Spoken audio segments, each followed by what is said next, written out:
Good morning. 10 के दमदार trades में आप सबका स्वागत है। अगले आधे घंटे काफी कुछ कवर करेंगे।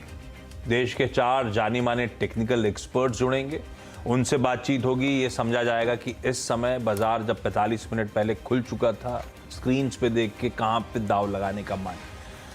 और साथ साथ सचिन और सालुंखे साहब आपको नजर आ रहे हैं। ट्रेड बुल्स और निर्मल बंग के भी बढ़िया से व्यूज इस शो में होंगे। लेकिन अब तक के बाजार के समीकरण बैठ कैसे रहे हैं, सचिन जुड़ रहे हैं तो उनसे जानते हैं। पहले पैनल प्लीज दिखाइएगा स्क्रीन पे।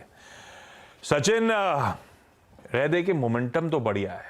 हम माउंट 25K को रिकॉन्कर करने जा रहे हैं ऐसा लगता है, पर इस समय के समीकरण देख के लग कैसा रहा है? थोड़ा सा बैंक निफ्टी वोलेटाइल है और एक दिन चल रहा है तो उस दूसरे दिन सरप्राइज करके थक रहा है।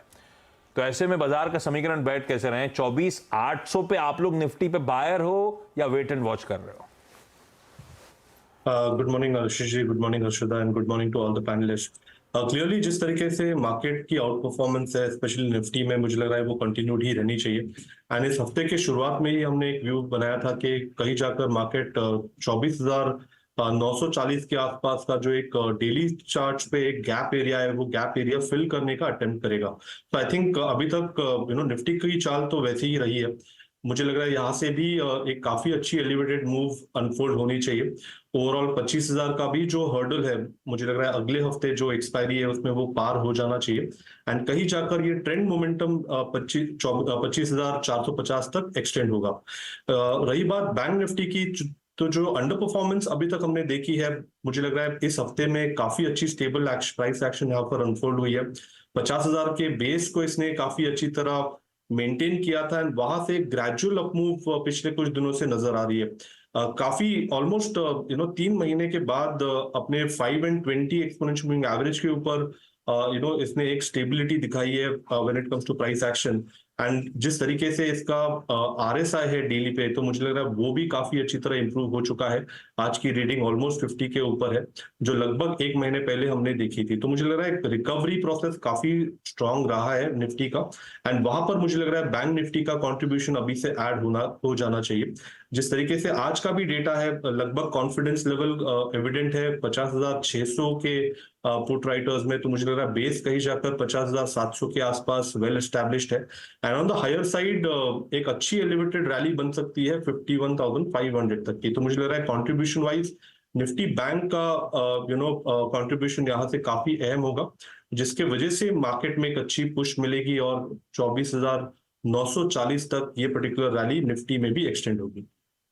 ये बात सुबह वैसे सचिन से जान लिया जाए। ट्रेड बुल्स के इस समय के सबसे प्रेफर्ड आइडिया सचिन कौन कौन से?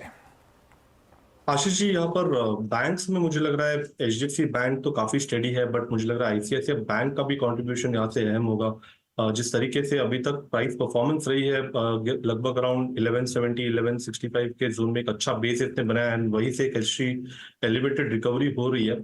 जिस तरीके से डेटा प्लेस्ड है, मुझे लग रहा है जल्दी ये पर्टिकुलर स्टॉक 1200 लेवल के पार हो जाना चाहिए। तो ट्रेडिंग के लिहाज से 1210 के टारगेट के लिए यहाँ पर अभी लॉन्ग पोजीशंस ऐड करने की सलाह होगी 1175 के स्टॉप लॉस के साथ। जो सेकंड पॉकेट ऑफ स्ट्रेंथ है, मुझे लग रहा है यहाँ पर मेटल्स ने एक अच्छी रिकवरी दिखाई है during this particular week. And वहां से JSW स्टील का हमने कल के सत्र में भी एक सेटअप डिस्कस किया था। एक kind of a diamond formation breakout establish हुआ था 920 लेवल्स के आसपास। तो पहला सौदा के कल के शो में हमने इसे हाईलाइट किया था। एंड जिस तरीके से ये ओवरऑल स्ट्रक्चर है, मुझे लग रहा है जल्दी ये पर्टिकुलर स्टॉक 956 के पार भी हो जाना चाहिए। तो एक काफी अच्छी ट्रेंड मोमेंटम यहाँ पर एक्सपेक्टेड होगी। अभी भी यहाँ पर फ्रेश खरीदारी करने की सलाह होगी। जिस तरीके से सेटअप है, मुझे लग रहा है 921 के क्लोजिंग बेसिस के स्टॉप लॉस के साथ अभी भी स्टॉक को अक्यूमुलेट करें। इंट्राडे के लिहाज से एक स्विंग बन सकता है 935 तक का, बट पोजिशनली मुझे लग रहा है 956 तक की एक अच्छी शानदार रैली यहाँ पर इवॉल्व हो रही है। JSW स्टील में एक मौका, थोड़ा सा एक्शन यहाँ पर दिख रहा है। 956 के आसपास तक के मौके देखने को मिलेंगे। ये सचिन, पिछली बार रह गई थी बात करना, PVR आइनॉक्स बढ़िया चल रहा है, 1500 के ऊपर बढ़िया कंसोलिडेट कर रहा है। कैसा लग रहा है ये चार्ट, इसका बिल्डअप कैसा है? और दूसरा स्त्री 2 आप सुना निपटाया है हॉल में, बड़ी जिगर है, आप हॉरर मूवी निपटा आते हो हॉल में, कैसी लगी?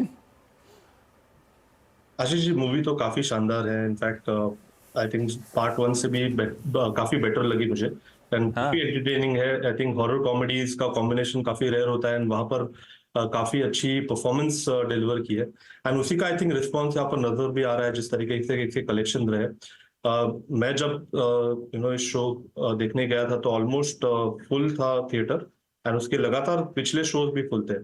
आई थिंक कहीं जाकर पीवीआर आइनॉक्स के चार्ट स्ट्रक्चर में भी पिछले कुछ महीनों से एक अच्छी इंप्रूवमेंट नजर आई है। एक अच्छा बेस इसने बनाया था, 1300 लेवल के आसपास एक डबल बॉटम फॉर्मेशन बन गया था, एंड काफी बड़ी अंडर परफॉर्मेंस के बाद अपने 200 वीकली एक्सपोनेंशियल मूविंग एवरेज के आसपास इसने एक अच्छा बेस बनाया है।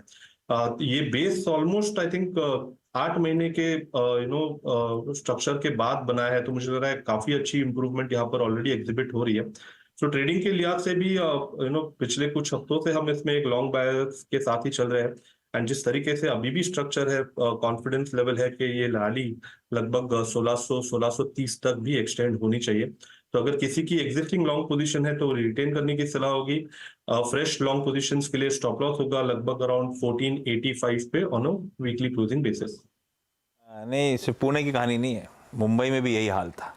इस शो 10 के दमदार ट्रेड को यहीं समेटते हैं। ब्रेक के उस पार आप लोग के सारे दुख दर्द शेयर बाजार से जुड़े, सारी क्वेरीज सॉल्व करने के लिए दिख रहे हैं मुझे स्टूडियो में घुसते हुए नीरज बाजपेयी, वो मदद करेंगे आप लोग। नमस्कार।